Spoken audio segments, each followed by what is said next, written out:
안녕하세요. 오늘 학생부 읽어주기 시간입니다. 오늘은 합격생 학생부를 읽고 이 학생부를 분석해 볼 텐데요. 오늘 학생부 읽어주기의 포인트는 아마 지금도 많은 고등학생들이 고민을 하고 있는 부분일 것 같습니다. 첫 번째, 학생부를 적극적으로 적어주지 않는 학교에서는 어떻게 해야 할까요? 두 번째, 의료, 약사, 간호사 등 다양한 분야에 관심이 있을 경우 어떻게 생기부를 기록해야 할까요? 세 번째, 내신과 모의고사 성적이 차이가 많이 난다면 어떻게 전략을 짜는 게 좋을까요? 아마 이런 부분에 대해서는 두 분 선생님들도 많은 질문을 받았을 것 같은데요. 네, 오늘은 크게 세 가지 분야로 나누어 보도록 하겠습니다. 먼저 첫 번째 꼭지는 과학, 의료 부분입니다. 네, 먼저 과학과 의료 부분을 하기에 앞서서 아까 첫 번째 질문이 생기부를 잘 기록해 주지 않는, 적극적으로 기록해 주지 않는 학교는 어떻게 하면 좋을까요? 였는데요. 선생님은 혹시 이럴 경우에 어떻게 하시나요? 그거는 어쩌면은 운일 수도 있을 것 같습니다. 근데 학생들이 우리 학교는 잘 안 적어줘 그렇다라고 해서 무조건 준비를 안 하는 게 아니라 혹시나 모르니까 미리미리 그걸 준비를 해서 학교에서 수업한 내용들 그리고 자기가 좀 더 많이 알아봤던 내용들 관심 있던 내용들을 미리 적어놔서 선생님하고 이제 상담할 기회가 있으면은 그거를 말씀드리는 경우와 또 시간이 날 때 보고서나 그런 거를 작성할 시간이 있으면 그거를 바탕으로 해서 보고서를 작성해보고 그다음에 연말 같은 경우에 이제 생기부를 쓰는 기간에 선생님들이 혹시나 선생님이 모르는 내가 했던 활동이 있어 라고 얘기할 때 제출할 수 있을 거는 미리미리 만들어야 된다고 생각합니다. 그러다가 안 주어주면 어쩔 수 없지만은 그 선생님이 참고만 해주신다면 정말 자기가 했던 활동들을 그대로 표현할 수 있다라고 생각합니다, 선생님. 네. 네, 이 학생 같은 경우도 학교에서 적극적으로 적어준 편이 아니었기 때문에 이 자신이 쓸 수 있는 부분을 많이 활용을 했는데요. 그 중에 하나가 진로 희망이었습니다. 아쉽게도 지금부터는 이 진로 희망이 생기부에 기재되는 부분이 축소되었지만 이 학생의 이 진로 희망의 기록 부분을 보면서 어떻게 반영할지를 생각해 볼 수 있을 것 같습니다. 네, 먼저 1학년 진로 희망으로 의생명 연구원을 꿈꿨는데요. 요양병원에 봉사를 가서 합성생물학에 관심을 가지고 항생제에 관심을 받아서 유전자, 구성과 생물학에 대해서 연구하고자 했습니다. 그리고 두 번째, 생명공학 연구를 꿈꾸었고요. 마찬가지로 요양원 봉사활동, 그리고 새로운 질병을 대비할 수 있는 치료법을 연구하고 싶다. 그리고 세 번째는 이제 조금 꿈이 바뀌어서 질병연구원과 간호사, 과학교사를 장래희망으로 적었습니다. 그래서 끊임없이 나오고 있는 부분이 요양원 봉사인데요.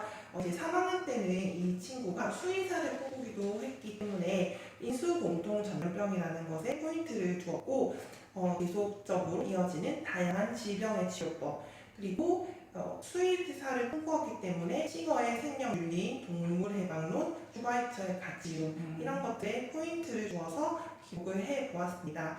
선생님이 아까 말씀드린 대로 진로희망 부분이 이 생기부에서 축소가 되었는데요. 혹시 이 진로희망 말고 학생이 조금 더 작성하기 좀 더 수월한 부분이 지금 있을까요? 대부분의 진로 활동입니다. 진로 활동이 실력자 기록이 가능한데 학생들이 학과탐방 활동을 하거나 기본적으로 학교에 다 하는 활동인데 내가 가보자 하는 학과가 없다 하더라도 그 선배라도 만나서 내가 체험활동 소감문을 작성해서 내가 그런 것들에 대해서 좀 더 알아보는 내용들 그리고 그 이후에 궁금한 점이 있으면 책이나 대학 강의나 이런 것들을 추가로 듣고 내가 이런 부분에 대해서까지도 관심을 가지게 되었다라고 소감문을 작성한다라고 하면 그런 내용들이 좀 더 풍성하게 작성될 수 있을 거라고 생각합니다. 네, 오늘 살펴볼 학생의 생기부는 기록이 다소 조금 특별하지는 않은 경우입니다. 하지만 이렇게 특별하지 않은 경우에서 어떻게 생기부를 기록을 해서 어디까지 합격을 할 수 있는지 살펴볼 텐데요. 이제 본격적으로 이 과학 부분에 대해서 살펴보겠습니다. 이 학생의 특징은 이 과학의 날 그리고 과학관 탐방 등 수상을 하고 있는데요. 지금 1, 2학년 때 기록이 조금 더 많은데 거의 대부분 우수상을 수상하다가 3학년에 올라가면서는 나중에 최우수상으로 상해 등급이 오는 것을 알 수 있습니다. 좀 더 본격적으로 살펴보면요. 이 1학년 자율동아리에서 브로콜리 DNA 추출 실험을 했고요. 바나나에서 DNA 추출을 하였다고 합니다. 그리고 배아줄기 세포 연구에 찬반 토론을 하였는데요. 저희가 항상 지적하는 것처럼 어떤 학생이 보고서를 썼다든지 이런 구체성이 조금 많이 부족한 것 같아요. 이 기록에 대해서 선생님은 어떻게 생각하시나요? 네, 여기서 하는 실험 같은 경우는 브로콜리나 바나나 DNA 추출 같은 경우는 지금 다양하게 초등학생들부터 중학생들, 고등학생들까지 다양하게 하는 실험입니다. 요즘에는 키트제가 나왔기 때문에 여기서 준비할 게 거의 없습니다. 그래서 시키는 대로 그대로 하고 보고서 형태까지 쓸 수 있게끔 나왔기 때문에 이 실험을 한 거는 만약에 했더라도 자율동아리에서 다른 실험이 있으면은 그 다른 실험이 넣었었던 게 더 좋았을 것 같고요. 만약 이 실험에서 여기서 그치지 않고 내가 DNA를 이렇게 추출했어. 그러면서 이게 아니라 나는 다른 DNA는 어떻게 추출할지가 궁금해졌다. 그러면 자기가 추출을 못했더라도 이런 자료를 찾아서 이런 실험들도 있었다. 근데 지금은 할 수 없었던 게 조금 아쉬웠다라든지 아니면은 이 연구들이 어디까지 가고 있는지까지 뒤에 추가적으로 설명이 되었다라면은 좀 더 좋았을 것 같습니다. 그리고 뭐 배아줄기 세포 연구 찬반 토론은 누구나 아는 생명 윤리에 관한 내용인데 여기서 이제 고민을 하는 기회가 아니라 자기의 정확한 찬성인지 반대인지 의견이 정확하게 들어갔다라면 조금 더 좋은 내용이 되었을 것 같습니다. 네, 다소 좀 일반적인 내용이었다는 말씀이었는데요. 네, 좀 더 다른 기록들을 살펴보면 이 아까 창작 구조물과 관련해서 과학에 대한 수상을 했었는데요. 나무 꼬지와 고무줄을 이용해서 가볍고 튼튼한 건축물을 설계했고 스마트폰 사용과 내 활동의 상가성 그리고 적정 기술을 영상을 해서 고민을 했다. 이런 기록들이 있습니다. 이 활동 역시 제가 보기엔 특별한 것을 보이지 않는데요. 선생님은 이러한 기록은 어떻게 보시나요? 일단은 다른 거는 충분히 뭐 고민할 수 있고 그다음에 과학적인 역량을 보여주는 거는 가능할 거라는 생각이 들고요. 두 번째, 스마트폰 사용과 뇌 활동의 상관성을 과연 어떻게 확인을 했을까라는 궁금증이 생겨요. 일반적으로는 이런 걸 하려면 뇌파 검사까지 같이 해야 되는데 이 학생이 뇌파 검사를 통해 뇌 활동을 확인한 것인지 아니면 fMRI나 또는 또 고급의 그런 영상 장비를 이용해서까지 또 확인한 것인지 여기에 대한 내용이 없어서 단순하게 이건 문헌조사로 영상을 확인한 내용인지에 대한 궁금증이 좀 생기긴 합니다. 네, 이 학교가 이 과학 중심이라기보다는 사실 문과 중심의 학교여서 활동하는 데 좀 많은 한계가 있었습니다.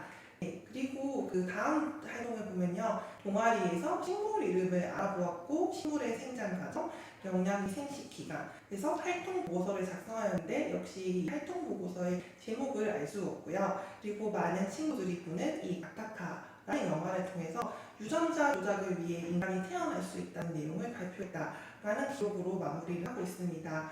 선생님께서는 이 기록을 어떻게 보실까요?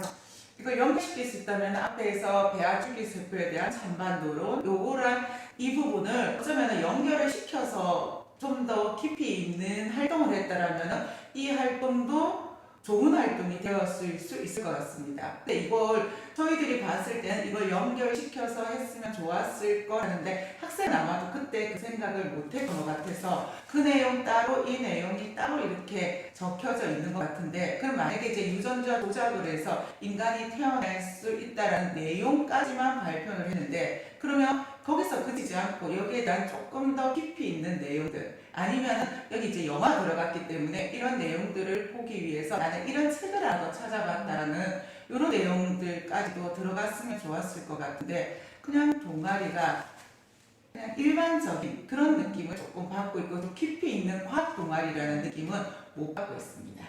지금 1학년 때 진로 희망 그 사유에 보면 합성생물학에 대해서 관심을 가졌다라고 적혀 있어요. 네네. 그럼 2학년 때 이 학생방 동아리 활동에서 가타카에서 유전자 조작에 인간이 태어난 내용을 합성생물학과의 차이점을 통해 어떤 차이가 있는지 그럼 이 합성생물학과 유전자 조작을 통한 아기는 어떤 차이가 있는지 뭐 이런 것들까지도 좀 조사를 해보고 그러한 장단점까지 같이 알아본다면 1학년 때 활동, 그 다음 2학년 활동이 서로 연계성이 있으면 실무 활동이 될 건데 아직까지 합성생물학에 관련된 내용들이 하나 없어요. 진로 희망사항에 나와 있지 다른 데 나와 있지 않아서 도대체 이걸 위해서 어떤 노력을 했을까? 라는 궁금증이 생기긴 합니다.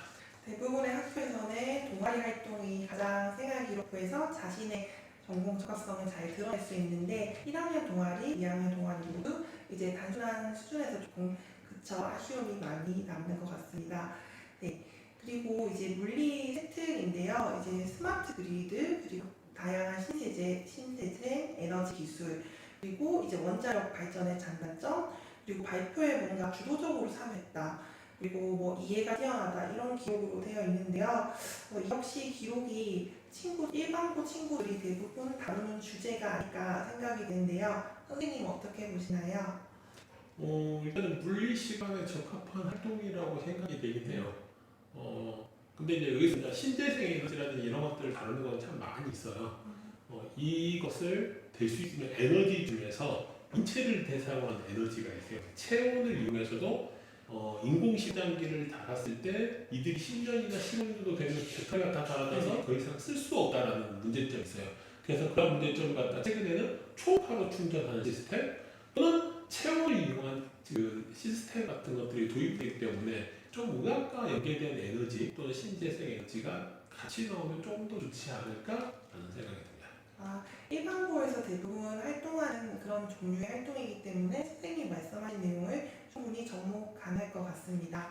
네, 다음은 생명과학 1학년 세특인데요. 보통 생명과학에서 배우는 내용으로 이 척수 그리고 대뇌에 대해서 다루고 있고요. 이제 대뇌의 판단, 의식적인 반응 그리고 무의식적인 반응 이러한 차이점을 설명했다라고 해서 역시 이 교과 내용에서 조금 그치고 있습니다. 선생님은 이 기록은 어떻게 생각하시고 이 기록에서 만약에 활동을 좀 더 증진한다면 어떤 걸 추천해 주실 수 있을까요?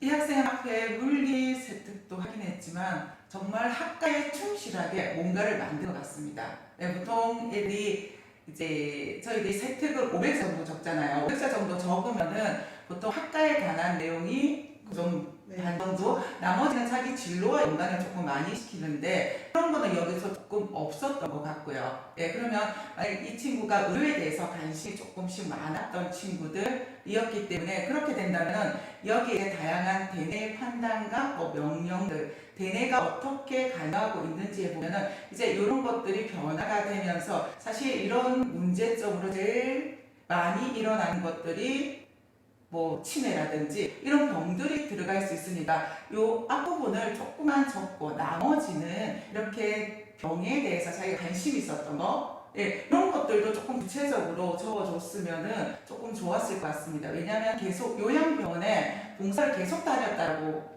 앞에 적혀져 있어요. 3년 동안. 그러면 그 요양병원에 가서 했던 것들이 단순히 앞에 보면은 진로희망사항에 조금씩 언급만 되어져 있는데 이런 곳에도 그런 병들 보고 이런 거는 왜 이렇게 문제가 됐지? 이거는 대뇌 문제가 있대. 말초신경계의 문제 때문에 이런 게 자꾸 이제 세포가 죽어간대. 이런 것들도 구체적으로 들어가다라면은 요양병원에 봉사활동했던 게 조금 더 깊이 있지 않았나라고 생각이 듭니다. 네. 마찬가지로 최근에 요양병원에서 재활 치료를 하기 위해 인분동봇이라는 걸 사용을 해요.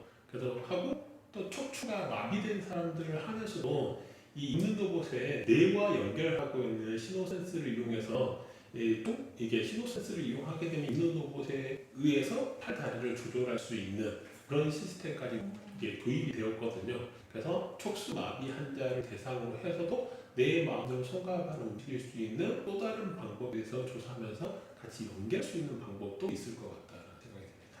네, 일반고에서 배우는 흔한 내용인데 선생님이 말씀하신 대로 기록을 할 때 교과 관련된 내용이 절반 정도 그리고 학과와 관련된 내용이 절반 정도 있으면 좋고 이런 활동이라도 선생님이 말씀하신 대로 자신의 전공과 연결지어서 확장할 수 있을 것 같습니다. 네, 다음은 또 생명학도 생명과학 세특인데요. 여기서도 동물체 구성 단계, 세포 조직 기반, 그리고 성염색체, 항염색체에서 얘기를 하고 염색체의 비분리 현상 역시 교과목에 대해서 다루고 있습니다. 네, 선생님께서는 이 기록을 어떻게 보시고 어떻게 또 확장할 수 있을까요? 일단 염색체 비분리 현상이 아이들이 가장 힘들어하는 부분이에요. 그래서 여기에서는 이제 단순하게 이 비불 현상이 염색체 수 이상에 대한 내용만 나와 있어요.